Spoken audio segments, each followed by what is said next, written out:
Everyone, আজকে আমরা বের হয়েছি আমরা বাড়িতে যাওয়ার উদ্দেশ্যে। তো রাস্তায় বৃষ্টি হচ্ছে, আমরা একটু ব্রেক দিছিলাম, এখন আবার হচ্ছে বের হবো। তো ওয়েদারটা মারাত্মক আজকে। মেরি, কি অবস্থা? সেই না, ঠিক আছে চলো। এই উল্টা কথা বলা যায়, কিসের বুনা খিচুড়ি? তোমার বয়স হয়েছে বুনা খিচুড়ি? ও বুনা খিচুড়ি, আচ্ছা আচ্ছা, ওকে ওকে, আমরা যাই।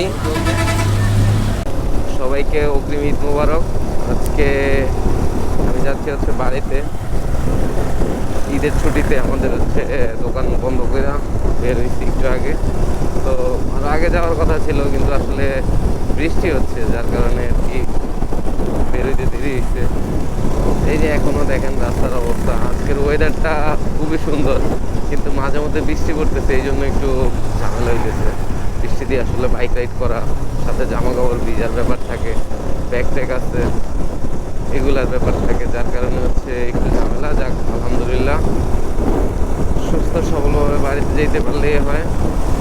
আসলে ভিডিওটা করার অন্যতম কারণ হচ্ছে ঈদের ছুটিতে আসলে বাড়িতে যাওয়ার ব্যাপারটা, যে মজাটা, এটা আসলে আমার ছোটোবেলা থেকে অনেক বেশি। বাড়িতে যাই, বন্ধু বান্ধব আছে, সবার সাথে আড্ডা মাড্ডা দিই, ঘুরি যদি, খুব ভালো লাগে ব্যাপারটা। সবাই যায় বাড়িতে।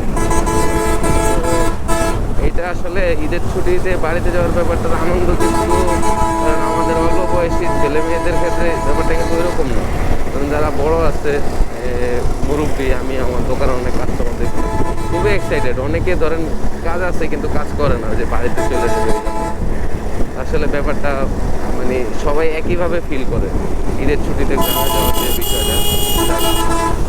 আল্লাহ ভরসা যাই। ওয়েদারটা মাশাআল্লাহ একেবারে মানে কি বলবো, এত সুন্দর ওয়েদারে বাইক রাইড করার ব্যাপারটাই আসলে অন্যরকম। যাক, আলহামদুলিল্লাহ যাতে সুন্দরভাবে বাড়িতে যেয়ে পৌঁছতে পারি। সবাই দোয়া করবেন। আর সবাইকে হচ্ছে ঈদ মোবারক, অগ্রিম ঈদ মোবারক। সবাই আমার জন্য, আমার ফ্যামিলির জন্য